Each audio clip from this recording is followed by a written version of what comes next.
നമ്മൾ ഈ ഒരു വീഡിയോയിൽ ഡിസ്കസ് ചെയ്യാൻ ഉദ്ദേശിക്കുന്നത് കാലിക്കറ്റ് യൂണിവേഴ്സിറ്റിയുടെ second semester MCom advanced cost അക്കൗണ്ടിങ്ങിലെ മൂന്നാമത്തെ ചാപ്റ്റർ അവിടെ മുതലാണ് പ്രോബ്ലംസ് സ്റ്റാർട്ട് ചെയ്യുന്നത്. പ്രോസസ് കോസ്റ്റിംഗ് ആണ് നമ്മൾ ഡിസ്കസ് ചെയ്യുന്നത്. ഇത് നമ്മൾ ഓൾറെഡി ബികോമിൽ അത്യാവശ്യം കുഴപ്പമില്ലാത്ത ലെവലിൽ പഠിച്ചതായിരിക്കും. ഞാൻ ആദ്യം എന്നെ പരിചയപ്പെടുത്താം. എൻ്റെ പേര് നിഷാദാണ്. നമുക്ക് ഇനി നമ്മുടെ മറ്റ് ചാപ്റ്ററുകളിലേക്കൊക്കെ പോവാം. ഓക്കെ, ആദ്യം പ്രോസസ് കോസ്റ്റിംഗ് ആണ് ഡിസ്കസ് ചെയ്യുന്നത്. നിങ്ങളുടെ അഭിപ്രായങ്ങളൊക്കെ നിങ്ങളൊന്ന് അറിയിക്കണം. എന്താണ് ഞാൻ ഇവിടെ ഡിസ്കസ് ചെയ്യാൻ എടുത്തിട്ടുള്ള മെറ്റീരിയൽ CA ഇന്റർമീഡിയറ്റിന്റെ മെറ്റീരിയലാണ്. എംകോം ലെവലിലൊക്കെ നമ്മൾ ഡിസ്കസ് ചെയ്യുമ്പോൾ കുറച്ചും കൂടെ ഒരു കണ്ടന്റ് വേണമല്ലോ എന്നുള്ളത് കൊണ്ടാണ് ഈ ഒരു മെറ്റീരിയൽ എടുത്തത്. നമ്മൾ ബേസിക് എലമെന്ററി ആയിട്ടുള്ള ക്വസ്റ്റ്യൻ മുതൽ തന്നെ സ്റ്റാർട്ട് ചെയ്യുന്നുണ്ട്. ഞാൻ എൻ്റെ ഒരു അപ്രോച്ചും കൂടെ ആദ്യം പറയാം. നിങ്ങളുടെ അഭിപ്രായങ്ങൾ നിങ്ങൾ എന്തായാലും രേഖപ്പെടുത്തണം. ഞാൻ ഇതിൽ തിയറി ആസ്പെക്ട് കാര്യമായിട്ട് ഡിസ്കസ് ചെയ്യാൻ ഉദ്ദേശിക്കുന്നില്ല. ഒന്ന്, എംകോം ലെവലിലുള്ള ആളുകളായതുകൊണ്ടാണ്. എന്നാൽ അതേസമയം നിങ്ങൾക്ക് പ്രോബ്ലം ചെയ്യാൻ എന്തൊക്കെ തിയറി വേണോ ആ തിയറികളെല്ലാം നമ്മൾ ഈ പ്രോബ്ലത്തിന് മുന്നോടിയായിട്ട് ഡിസ്കസ് ചെയ്യും. ഓക്കെ, ചില ബേസിക് ഇൻട്രൊഡക്ഷൻസ് വേണ്ടി വരും. പ്രോബ്ലം ചെയ്യുന്നതിന് കൺസെപ്റ്റ് കിട്ടണമെന്നുണ്ടെങ്കിൽ അതിന് വേണ്ട തിയറി വേണ്ടി വരും. അതെല്ലാം നമ്മൾ ഡിസ്കസ് ചെയ്യും. ഓക്കെ, അല്ലാതെ ഇതിന്റെ ഫീച്ചേഴ്സ് മറ്റു കാര്യങ്ങളൊന്നും ഞാൻ ഡിസ്കസ് ചെയ്യുന്നില്ല.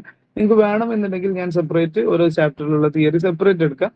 ഇപ്പോൾ ഞാൻ പ്രോബ്ലം എന്നുള്ള രീതിയിലാണ് ഫോക്കസ് ചെയ്യുന്നത്. നിങ്ങളുടെ അഭിപ്രായങ്ങളാണ് നമുക്ക് അത്തരം ചിന്തകൾ മാറ്റണമെന്നുണ്ടെങ്കിൽ മാറ്റാനൊക്കെ ഉതകുന്ന രീതിയിൽ വരിക. ഓക്കെ, അപ്പൊ നമുക്ക് നോക്കാം. പ്രോസസ് കോസ്റ്റിംഗ് ആണ് നമ്മൾ സ്റ്റാർട്ട് ചെയ്യുന്നത്. പ്രോസസ് കോസ്റ്റിംഗ് എന്ന് പറയുമ്പോൾ ഈ മെറ്റീരിയൽ വേണമെങ്കിൽ നിങ്ങൾക്ക് ഡൗൺലോഡ് ചെയ്യണമെന്നുണ്ടെങ്കിൽ ഡൗൺലോഡ് ചെയ്തെടുക്കാവുന്നതാണ്.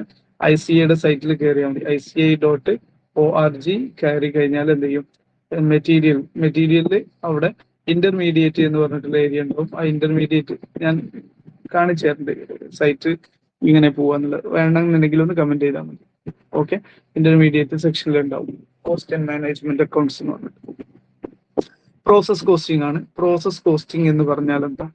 നമുക്ക് സാധാരണഗതിയിൽ അറിയാവുന്ന ഒരു കാര്യമാണ്. ഐഡന്റിറ്റിക്കൽ ആയിട്ടുള്ള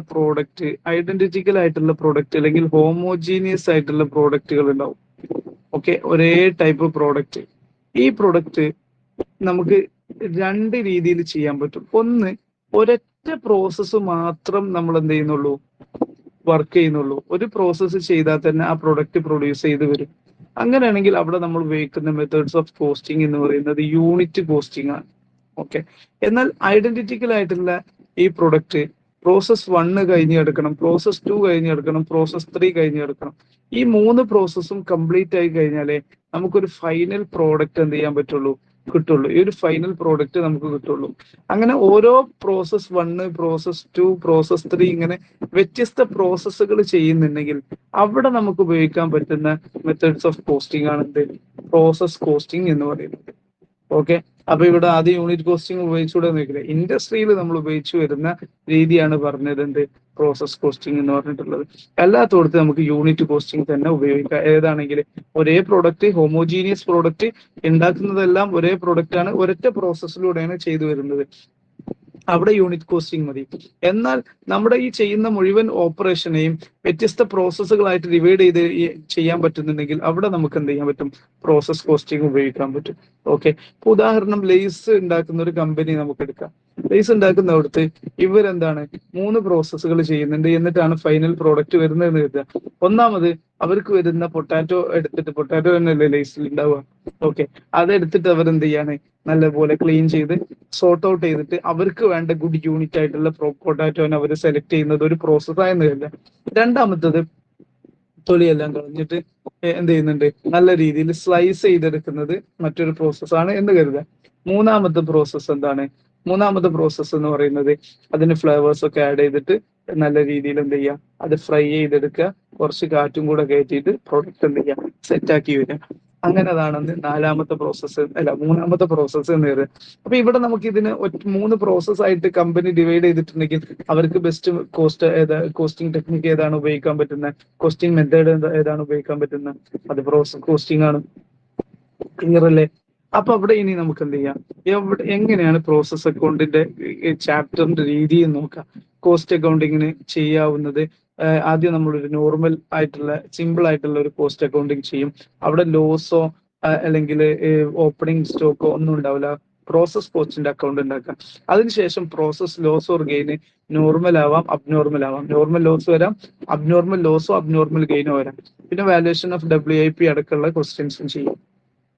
ഇന്റർ പ്രോഫിറ്റ്, ഇന്റർ പ്രോസസ് പ്രോഫിറ്റിന്റെ ഭാഗങ്ങളും ഡിസ്കസ് ചെയ്യാം. ഓക്കെ, അപ്പൊ നമുക്ക് ചെയ്യാം. നമുക്ക് എന്താണ് പറഞ്ഞത്, ഒരു റോ മെറ്റീരിയലിനെ 1, 2, 3 പ്രോസസ്സിലൂടെ, മോർ ദാൻ 1 പ്രോസസ്സിലൂടെ കടത്തി വിട്ടിട്ട് ഒരു ഫിനിഷ്ഡ് പ്രോഡക്റ്റ് ആക്കി ഉണ്ടാക്കാൻ കഴിയുന്നുണ്ടെങ്കിൽ അവിടെ ഉപയോഗിക്കാൻ പറ്റുന്ന മെത്തേഡാണ് എന്താണ്, പ്രോസസ് കോസ്റ്റിംഗ് എന്ന് പറയുന്ന മെത്തേഡ്. ഞാൻ ഇതിൽ വേറെ കാര്യങ്ങളൊന്നും ഡിസ്കസ് ചെയ്യുന്നില്ല. സാധാരണഗതിയിൽ ഈ ഒരു ഇതിൽ വരാവുന്ന കോസ്റ്റ് കോമ്പണൻസ് എന്താണ്, ഒരു പ്രോഡക്റ്റ് ഉണ്ടാക്കണമെങ്കിൽ ലേസ് ആണെങ്കിൽ ലേസ് ഉണ്ടാക്കണമെങ്കിൽ എന്ത് വേണം, മെറ്റീരിയൽ വേണം, പൊട്ടാറ്റോ വേണം, ഡയറക്റ്റ് എക്സ്പെൻസസ് ഉണ്ടാവും. വെറുതെ മെഷീനിൽ ഉണ്ടാവില്ലല്ലോ, മറ്റു ചെലവുകൾ ഉണ്ടാവും. അതുപോലെ തന്നെ എംപ്ലോയി കോസ്റ്റ് വരും, ഓവർ ഹെഡുകൾ. അപ്പൊ ഇത്തരം ഓവർ ഹെഡുകളൊക്കെയാണ്. ഇതാണ് പ്രൊസീജിയർ ഇൻ കോസ്റ്റിംഗ് എന്ന് പറയുന്നത്. എന്നില്ല എങ്ങനെയാണ് കാര്യങ്ങൾ ചെയ്യുന്നത് എന്നുള്ളതാണ്. ഒരു പ്രോസസ്സ് മറ്റൊരു പ്രോസസ്സിലേക്ക് ഇങ്ങനെ, ഒരു പ്രോസസ്സിന്റെ ഇൻപുട്ട് മറ്റൊരു പ്രോസസ്സിന്റെ ഒരു പ്രോസസ്സിന്റെ ഔട്ട്പുട്ട്, ഒന്നാമത്തെ പ്രോസസ്സിന്റെ ഔട്ട്പുട്ട് ആയിരിക്കും പ്രോസസ് 2ന്റെ എന്ത്, ഇൻപുട്ട്. പ്രോസസ് 2ന്റെ ഔട്ട്പുട്ട് ആയിരിക്കും പ്രോസസ് 3യുടെ എന്ത്, ഇൻപുട്ട്. ഇതൊക്കെ എന്താണ്, പ്രോസസ് കോസ്റ്റിംഗിന്റെ ഭാഗമായിട്ട് നമ്മൾ ഡിസ്കസ് ചെയ്യുന്ന കാര്യമാണ്. ഓക്കെ ആണല്ലോ. അപ്പൊ ഞാൻ ഒരു എലമെന്ററി ആയിട്ടുള്ള ഒരു ക്വസ്റ്റ്യൻ നമുക്ക് എന്ത് ചെയ്യാം, വായിച്ചിട്ട് ചെയ്യാം. അതിന് മുൻപായിട്ട് ഇതിന്റെ ഒരു ഫോർമാറ്റ് ഞാനൊന്ന് കാണിക്കാം. നിങ്ങൾക്ക് അറിയുന്ന ഫോർമാറ്റ് തന്നെയാണ്. എന്താണ് ഫോർമാറ്റ്? ഇതാ, പെർട്ടിക്കുലേഴ്സ് ഉണ്ട്, യൂണിറ്റ്. നമ്മൾ ഏതൊക്കെ ചാപ്റ്റർ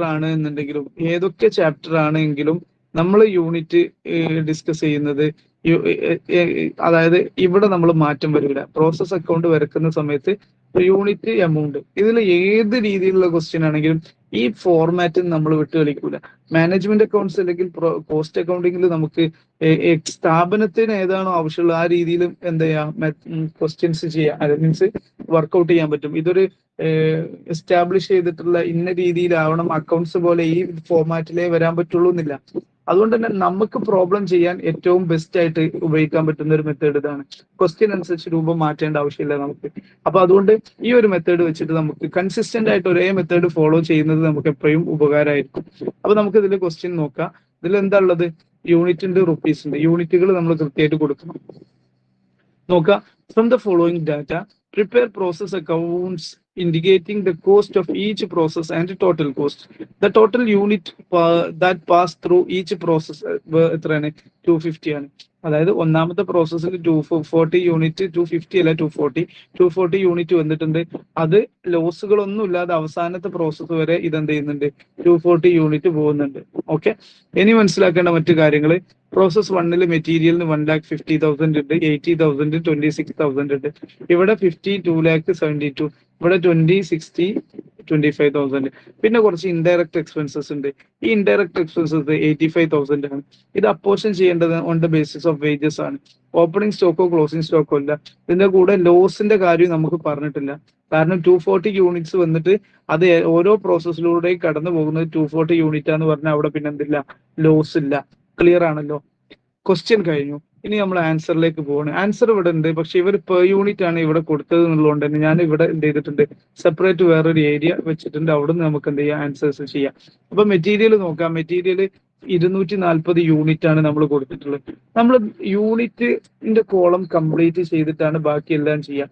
ഇവിടെ ഓപ്പണിംഗ് സ്റ്റോക്ക് ഇല്ല, ലോസ് ഇല്ല, ഒരു കാര്യമില്ല. അതുകൊണ്ട് തന്നെ യൂണിറ്റ് ട്രാൻസ്ഫർഡ് ടു പ്രോസസ് 2 അല്ലേ. അപ്പൊ പ്രോസസ് 2 നമ്മൾ ഇവിടെ എന്ത് ചെയ്തിട്ടുണ്ട്, എഴുതിയിട്ടുണ്ട്. പ്രോസസ് 2ൽ എഴുതിയ 240 യൂണിറ്റും കൊടുത്തു. ലോസ് ഒന്നും ഇല്ലാത്തതുകൊണ്ട് സിമ്പിൾ ആയിട്ട് യൂണിറ്റ് കോളം കംപ്ലീറ്റ് ചെയ്തു. ഏറ്റവും ബെസ്റ്റ് എപ്പോഴും യൂണിറ്റ് കോളം കംപ്ലീറ്റ് ചെയ്യുന്ന. പിന്നെ ഈ രൂപം പറയാ, പ്രോസസ് അക്കൗണ്ടിൽ ഡെബിറ്റ് സൈഡിൽ മുഴുവൻ എക്സ്പെൻസുകൾ എഴുതും, ക്രെഡിറ്റ് സൈഡിൽ ഇൻകം എഴുതാൻ ഇവിടെ ഇല്ല. ഇത് കോസ്റ്റ് ആണ്. അതുകൊണ്ട് തന്നെ ഈ കോസ്റ്റിന് വ്യത്യസ്ത യൂണിറ്റ് ആയിട്ടുള്ള ഫൈനൽ ഔട്ട്പുട്ട് വന്നിട്ടുണ്ടാവും. ആ ഫൈനൽ ഔട്ട്പുട്ട് ചിലപ്പോൾ പ്രോസസ് 2ലേക്ക് ട്രാൻസ്ഫർ ചെയ്തായിരിക്കാം. ഫൈനൽ ഔട്ട്പുട്ട് ക്ലോസിംഗ് സ്റ്റോക്ക് ആയിട്ട് നമ്മുടെ പ്രോസസ് 1ൽ തന്നെ നിൽക്കുന്നത്. ഇത് പ്രോസസ് 2 ആണ് അല്ലേ. ഓക്കെ, ഇത് അവിടെ നിൽക്കട്ടെ കേട്ടോ, നമുക്ക് റെഡിയാക്കാം. പ്രോസസ് 1 ആണ് നമ്മൾ ചെയ്യുന്നത്. 240 യൂണിറ്റിന്റെ കാര്യം ഞാൻ പറഞ്ഞിട്ടുണ്ടായിരുന്നു. പിന്നെ എല്ലായിടത്തും 240 യൂണിറ്റ് ആയതുകൊണ്ട് കുഴപ്പമില്ല. Okay, 240 unit. അതുപോലെ തന്നെ ഇവിടെയും എന്തുണ്ടോ, 240 യൂണിറ്റ് നമ്മൾ എഴുതി വെക്കുന്നുണ്ട്. ഓക്കെ, അപ്പൊ ഞാൻ പറഞ്ഞത് ഡെബിറ്റ് സൈഡിലെ എക്സ്പെൻസസ് എല്ലാം എഴുതുക, കോസ്റ്റുകളെല്ലാം എഴുതുക. അതുപോലെ തന്നെ ക്രെഡിറ്റ് സൈഡിൽ ഏതൊക്കെ രീതിയിലാണ് ആ യൂണിറ്റ് രൂപപ്പെട്ടിട്ടുള്ളത് അതാണ് കൊടുക്കേണ്ടത്. അത് പ്രോസസ് ടൂലേക്ക് പോയിട്ടുണ്ട്, അതുപോലെ തന്നെ ചിലപ്പോൾ ക്ലോസിംഗ് സ്റ്റോക്ക് ആയിട്ട് നിൽക്കുന്നുണ്ടാവും, ചിലപ്പോൾ ലോസ് ഉണ്ടാവാം, അതെല്ലാം എഴുതുന്നതാണ് ഈ ക്രെഡിറ്റ് സൈഡ്. അത് ബേസിക് ആയിട്ട് മനസ്സിലാക്കി വെക്കുക. ഇനി മെറ്റീരിയലിന്റെ വാല്യൂ എത്ര ക്വസ്റ്റ്യനിൽ തന്നത് 1,50,000 ആണ്. ഇതവിടെ 240 യൂണിറ്റിന് 1,50,000 അത് ഞാൻ ഇവിടെ എഴുതിയിട്ടുണ്ട്. അതിനുശേഷം ലേബർ ഉണ്ട്, ഇത് മെറ്റീരിയൽ ആണ്, എം എഴുതുന്നുള്ളൂ. ലേബർ ഉണ്ട്, ലേബർ എത്ര 80,000 ആണ്, ലേബർ 80,000 80,000. പിന്നെ അത് കഴിഞ്ഞിട്ട് അതർ എക്സ്പെൻസ് ഉണ്ട്, അതർ എക്സ്പെൻസിന് OE എന്ന് എഴുതുന്നുള്ളൂ, അത് എത്രയാണ് 26,000. ഇത് 80,000 ആണ്, കോമയാണ് കേട്ടോ അത് 26,000. ഇനി നമുക്കൊരു കാര്യം പറഞ്ഞിട്ടുണ്ട്, 85,000 നമ്മൾ എന്ത് ചെയ്തിട്ടുണ്ട്, ഡിവൈഡ് ചെയ്ത് കൊടുക്കണം. ഏത് റേഷ്യോയില്? ലേബറിന്റെ റേഷ്യോയില്. ലേബറിന്റെ റേഷ്യോ ഏതാ? ഇവിടെ നമുക്ക് ഇത് അങ്ങോട്ട് വെട്ടാം. ഓക്കെ, ലേബറിന്റെ റേഷ്യോ അപ്പൊ വരുന്നത് എത്രയാണ്? 8:20:6. ഒന്നെങ്കിൽ ഇങ്ങനെ ചെയ്യാം, അല്ലെങ്കിൽ എത്ര ചെയ്യാം? 4:10:3 എന്ന് വരും. അപ്പൊ ഇതെല്ലാം കൂടെ ആഡ് ചെയ്യുമ്പോൾ എത്ര 17 വരും. അപ്പൊ ഇനി നമ്മൾ ചെയ്യാൻ പോകുന്നത് 85 അപ്പോർഷൻ ചെയ്യാണ്. അത് ഇൻഡയറക്റ്റ് എക്സ്പെൻസിലേക്ക് എന്ത് ചെയ്യണം? 85,000 ഓരോരുത്തർക്കും ഡിവൈഡ് ചെയ്ത് കൊടുക്കണം. Divide by 17 into 4. അപ്പൊ എത്ര വരും? 85നെ 7 കൊണ്ട് ഡിവൈഡ് ചെയ്ത് കഴിഞ്ഞാൽ 5,000 വരും അല്ലെ? 5,000, കാരണം അങ്ങനെ തന്നെ 5,000. 5 17 കൊണ്ട് ഡിവൈഡ് ചെയ്യുമ്പോൾ മൾട്ടിപ്ലൈ ചെയ്യുമ്പോൾ അല്ലേ 25 വരിക? അങ്ങനെ തന്നെ അല്ലേ? 85,000 ഒന്ന് കൺഫേം ചെയ്യാം, മറ്റൊരു ആൻസർ എല്ലാം കിട്ടും. 85,000 ഡിവൈഡ് ബൈ 17 5,000 ഇൻറ്റു 4 ചെയ്ത് കഴിഞ്ഞാൽ 20,000 ഇൻറ്റു അപ്പോൾ 20,000 വരും. ഇതെന്താണ്? Indirect expense. ഇത്രയും കാര്യങ്ങളാണ് നമുക്ക് തന്നിട്ടുള്ളത്. അതെല്ലാം നമ്മൾ റെക്കോർഡ് ചെയ്തു. ഇനി ഇതൊന്ന് ടോട്ടൽ ചെയ്ത് നോക്കുക. ടോട്ടൽ ചെയ്യുമ്പോൾ 1,50,000 വരുമ്പോൾ 2,30,000 2,13,000 14 2,76,000 വരും അല്ലെ? 2,76,000 അങ്ങനെ തന്നെ അല്ലേ? 2,76,000 എന്നല്ലേ ഇവിടെ വന്നിട്ടുള്ളത്? യെസ്, ഇവിടെ. ഓക്കെ, അപ്പൊ നമുക്ക് എന്ത് ചെയ്യാം? 2,76,000 വരെ. ഇവിടെ ഇനി വേറൊന്നും എഴുതാത്തതുകൊണ്ട് സിമ്പിൾ ആയിട്ട് 2,76,000 നമുക്ക് കൊടുക്കാൻ പറ്റും. അല്ലെങ്കിൽ കോസ്റ്റ് പെർ യൂണിറ്റ് നോർമലി കാണുക. എങ്ങനെ കോസ്റ്റ് പെർ യൂണിറ്റ് കാണുക? Total cost divide by unit transferred. ഇപ്പോ total cost divide by unit transferred. സാധാരണ ഇക്വേഷൻ ഇതല്ല കേട്ടോ, അത് നമ്മൾ നോർമൽ ലോസ് ഒക്കെ ഡിസ്കസ് ചെയ്യുമ്പോൾ വരും. അപ്പൊ എത്ര? 2,76,000 ഡിവൈഡഡ് ബൈ 240. ഓക്കെ, അത് എത്ര വരും? അത് ഏകദേശം 1000 ഇതവിടെ എത്ര? ഓക്കെ, 1,150. അവിടെ ഉള്ളത് കൊണ്ട് ഞാൻ എടുക്കുന്നില്ല, ടൈം വേസ്റ്റ് ചെയ്യേണ്ടെന്ന് എഴുതിക്കാം. 1,150 ആ കോസ്റ്റ് പെർ യൂണിറ്റ്. ഇനി ഇതിൽ വ്യത്യസ്ത ഭാഗങ്ങൾ ഉണ്ടായിരുന്നെങ്കിൽ ഈ 1,150 കൊണ്ട് ഇവിടെ 200 യൂണിറ്റ് ആണെങ്കിൽ 200 യൂണിറ്റ് മൾട്ടിപ്ലൈ ചെയ്യാം. പിന്നെ 40 യൂണിറ്റ് ക്ലോസിംഗ് സ്റ്റോക്ക് ഉണ്ടായിരുന്നെങ്കിൽ 40 1,150 തമ്മിൽ മൾട്ടിപ്ലൈ ചെയ്യാം. അപ്പൊ അതിന്റെയൊക്കെ വാല്യൂ കിട്ടും. നിങ്ങൾക്ക് സ്പീഡ് ചിലപ്പം കൂടുതലായിട്ട് തോന്നുന്നുണ്ടാവാം. ഓക്കെ, നിങ്ങൾ റിവിഷൻ സമയത്തൊക്കെയാണ് ഇതിന് വരിക, അതുകൊണ്ടാണ് ഞാനിത് കുറച്ച് സ്പീഡിൽ പറയുന്നത്. നല്ല സ്പീഡ് തോന്നുന്ന ഒരു പ്ലേ ബാക്ക് ഓപ്ഷൻ എടുത്തിട്ട് ഒന്ന് സ്പീഡ് കുറച്ചാൽ മതി. ഓക്കെ, അതിനൊക്കെ ഓപ്ഷൻസ് ടെക്നോളജി ഉള്ളതുകൊണ്ട് കുഴപ്പമില്ലല്ലോ. ഓക്കെ, അപ്പൊ നമുക്ക് എന്ത് ചെയ്യാം? ഇതിന് പ്രോസസ് 2 എന്ന് എഴുതാം. പ്രോസസ് 1 എന്ന് പ്രോസസ് 2ലേക്ക് പോവാണ്. ഇവിടെ നമുക്ക് എന്ത് ചെയ്യാൻ പറ്റും? എമൗണ്ട് കംപ്ലീറ്റ് ചെയ്യാൻ പറ്റും. 2,76,000 എന്ന് കംപ്ലീറ്റ് ചെയ്യാൻ പറ്റും. ഇനി പ്രോസസ് 2ലേക്ക് വരുമ്പോൾ നമ്മൾ ആദ്യം എന്ത് ചെയ്യണം? ഇവിടെ പ്രോസസ് 1 എന്ന് കൊടുത്തിട്ട് ഇവിടെ എന്ത് ചെയ്യണടാ? ഈ എമൗണ്ട് എഴുതി വെക്കണം, 2,76,000. അതിനുശേഷം ഇവിടേക്ക് മെറ്റീരിയൽ വരാണ്ട്, ലേബർ വരാണ്ട്, അതർ എക്സ്പെൻസസ് വരാനുണ്ട്, ഇൻഡയറക്റ്റ് എക്സ്പെൻസും കൊടുക്കാനുണ്ട്. അപ്പൊ ഇതിൽ മെറ്റീരിയൽ എത്ര? മെറ്റീരിയൽ 50,000, മറ്റേത് 2 ലക്ഷമാണ്. ഇവിടെ 50,000 കൊടുക്കണം. ഓക്കെ, ഇവിടെ എത്ര വരണം? ലേബർ എത്ര? 2 ലക്ഷം വരണം. ഓക്കെ, പിന്നെ എത്ര ഉള്ളത്? Other expense 72,000. ഓക്കെ, 72,000 കൊടുക്കണം. ഇനി ഇൻഡയറക്റ്റ് എക്സ്പെൻസ് നോക്കാം. ഇൻഡയറക്റ്റ് എക്സ്പെൻസ് നമ്മൾ ഡിവൈഡ് ചെയ്യാനുള്ള റേഷ്യോ പറഞ്ഞത് 10 ആയിരുന്നു അല്ലെ? അത് 85 ഡിവൈഡ് ബൈ 70 ഇൻറ്റു 10 എന്നാക്കണം. അടുത്തതിന് 10 വരുമ്പോ എത്ര വരും? 50,000 വരണ്ടേ? ഇൻഡയറക്റ്റ് എക്സ്പെൻസ് റേഷ്യോ ഡിവൈഡ് ചെയ്യുന്ന 85 10 അല്ലേ? 10 അല്ലേടോ? 4 ആണല്ലോ.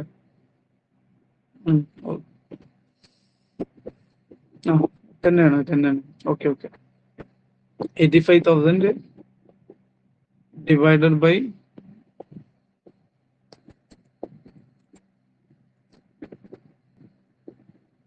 ഓക്കെ, അങ്ങനെ ചെയ്യുമ്പോൾ 50,000 വരും. 50,000 50,000. അപ്പൊ പ്രോസസ് 2ന് നമ്മൾ എഴുതുന്ന ഡാറ്റ എന്താണ്?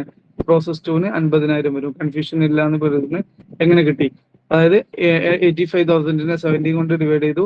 അപ്പൊ 5,000 ഓൾറെഡി നമ്മൾ സെറ്റ് ചെയ്ത ഇൻറ്റു 10 ചെയ്യുമ്പോൾ 50,000. ഇനി നമ്മൾ ഇതെല്ലാം കൂടെ ടോട്ടൽ ചെയ്യുമ്പോൾ എത്ര വരും? ഈ ടോട്ടൽ ചെയ്യുന്ന 2,76,000 50,000 അതുപോലെ തന്നെ 2 ലാക്ക് അതുപോലെ തന്നെ 72,000 ഇങ്ങനെ എല്ലാ ഡാറ്റകളും അതിന്റെ ടോട്ടല് 6,48,000 ആണ് എന്ത് ചെയ്യുന്നത് വരുന്നത്. അതിന്റെ ടോട്ടല് 6,48,000. അത് ഞാൻ 6,48,000 ഇവിടെ കൃത്യമായിട്ട് എന്ത് ചെയ്തിട്ട് കൊടുത്തിട്ടുണ്ട്. ഇനി ഇവിടെ ബാക്കിയൊന്നും ഇല്ലാത്തതുകൊണ്ട് നമുക്ക് ഡയറക്റ്റ് 6,48,000 എഴുതാം. അല്ല എന്നുണ്ടെങ്കിൽ കോസ്റ്റ് പെർ യൂണിറ്റ് തന്നെ കാണണം. എങ്ങനെ കാണുക? കോസ്റ്റ് പെർ യൂണിറ്റ് ഇവിടെയുള്ള എല്ലാ കോസ്റ്റുകളും ടോട്ടൽ ചെയ്യാം. 6,48,000. ഓക്കെ, എന്നിട്ട് നമുക്ക് എത്ര യൂണിറ്റ് ഉണ്ട്? യൂണിറ്റ് നോർമൽ ലോസ് കഴിഞ്ഞിട്ടുള്ള യൂണിറ്റ് ആണ് സാധാരണ എടുക്കുക. ഇവിടെ ഇപ്പൊ തൽക്കാലം യൂണിറ്റ് ട്രാൻസ്ഫർ എടുത്താൽ മതി. അങ്ങനെ ചെയ്തു വരുമ്പോൾ കോസ്റ്റ് പെർ യൂണിറ്റ് എത്ര വരും? നമുക്ക് കോസ്റ്റ് പെർ യൂണിറ്റ് 2,700 ഈ 2,700 ആണ് നമ്മൾ 240 മൾട്ടിപ്ലൈ ചെയ്യുമ്പോൾ കിട്ടുന്നതാണിത്.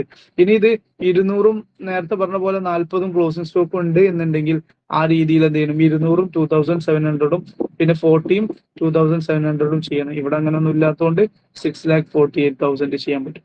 ഇനി പ്രോസസ് 3 അക്കൗണ്ട് ഉണ്ട്. പ്രോസസ് 3 അക്കൗണ്ടിലേക്ക് ഇനി ഞാൻ ഇവിടെ ഉള്ളത് കാണിക്കാം. ഇനി അതിന് വേറെ ടൈം കളയണ്ടല്ലോ.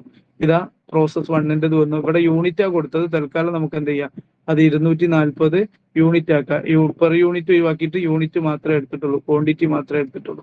ഓക്കെ, ഇനി ബാക്കി material, labour, other expense, indirect expense എത്ര ഇനിയുള്ളത്?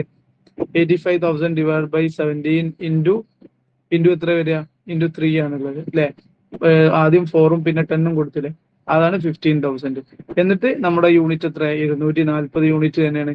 അപ്പൊ ഇതെല്ലാം കൂടെ ടോട്ടൽ ചെയ്യുമ്പോൾ 7,68,000 വരും. ഈ 7,68,000 ഇവിടെ വന്നിട്ടുണ്ട്. സാധാരണ ഞാൻ പറഞ്ഞ പോലെ കോസ്റ്റ് പെർ യൂണിറ്റ് കാണണം. ഈ കോസ്റ്റ് പെർ യൂണിറ്റ് കാണാനൊക്കെ നമുക്ക് നോർമൽ ലോസ് ഒക്കെ വരുന്ന സമയത്ത് ഡീറ്റെയിൽ ആയിട്ട് മനസ്സിലാക്കാം. ഇപ്പോൾ തൽക്കാലം ഞാൻ ഈ വീഡിയോ അവസാനിപ്പിക്കുകയാണ്. ഞാൻ വീണ്ടും പറയുന്നു, നിങ്ങളുടെ അഭിപ്രായങ്ങൾ നിങ്ങൾ കൃത്യമായിട്ട് രേഖപ്പെടുത്തുക. ഏതൊക്കെ ഭാഗങ്ങൾ എങ്ങനെയൊക്കെ ഡിസ്കസ് ചെയ്യണമെന്നും പറയാ. പോരായ്മകൾ ഉണ്ടെങ്കിൽ പറഞ്ഞ് ക്ലിയർ ചെയ്യുക. അപ്പോൾ നമുക്ക് എന്ത് ചെയ്യാം? നല്ല ഡീറ്റെയിൽ ആയിട്ട് ഈ ഓരോ പ്രോബ്ലംസ് ആണ് ഞാൻ ഉദ്ദേശിക്കുന്നത്. ഞാൻ ഓൾറെഡി പറഞ്ഞല്ലോ, പ്രോബ്ലംസ് നമുക്ക് ഡീറ്റെയിൽ ആയിട്ട് ഡിസ്കസ് ചെയ്തിട്ട് അവിടെ നിങ്ങളുടെ ഏത് ഏരിയയിലാണ് കൂടുതൽ ഫോക്കസ് ചെയ്യേണ്ടത് നോക്കിയിട്ട് നമുക്ക് മനസ്സിലാക്കി പോകും. തൽക്കാലം ഞാൻ ഈ വീഡിയോ അവസാനിപ്പിക്കുകയാണ്. Thank you.